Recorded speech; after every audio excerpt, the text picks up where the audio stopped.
Hi friends, லஞ்சுக்கும் டிஃபனே வேணும்னு ரொம்ப நாள் கேட்டுட்டு இருந்தாங்க. இன்னைக்கு 2 வேளையும் பூரியும் உருளைக்கிழங்கு மசாலும் தான்.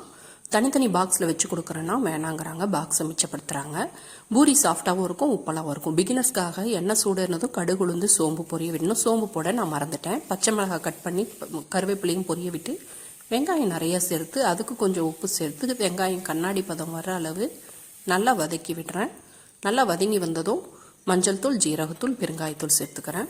உருளைக்கிழங்குக்கு கேஸ்டிங் நல்லா ஃபார்ம் ஆகும். அதனால் இந்த பெருங்காயத்தூள், ஜீரகம்லாம் ரொம்ப மஸ்ட்டு. நல்லா மிக்ஸ் பண்ணி விட்டதும் உருளைக்கிழங்கு உப்பு சேர்த்து மசிச்சு வச்சுருக்கேன், அதையும் மிக்ஸ் பண்ணி விட்டுறேன்.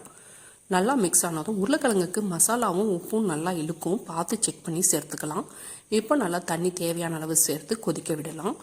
தண்ணியாக வேணும்னா தண்ணியாக இருக்கும் போதே நிறுத்திக்கலாம், இல்லை சுண்டணுன்னா சுண்டை விட்டு நிறுத்திக்கலாம். மல்லி இலையை கூட துவிக்கலாம். இப்போ நான் சோம்பு மறந்ததை தாளித்து சேர்த்துக்கிறேன். சோம்பு தான் ஃப்ளேவர்ஃபுல்லாக இருக்கும். ரொம்ப நேரமாக ஊறிட்டு இருக்கிற மாவை உருட்டி பூரியும் உப்பெல்லாம் சுட்டு எடுத்தாச்சு. உங்களுக்கு இந்த வீடியோ பிடிச்சிருந்தா லைக் பண்ணுங்கள், சப்ஸ்கிரைப் பண்ணுங்கள், ஷேர் பண்ணுங்கள், கமெண்ட் பண்ணுங்கள். தேங்க்யூ.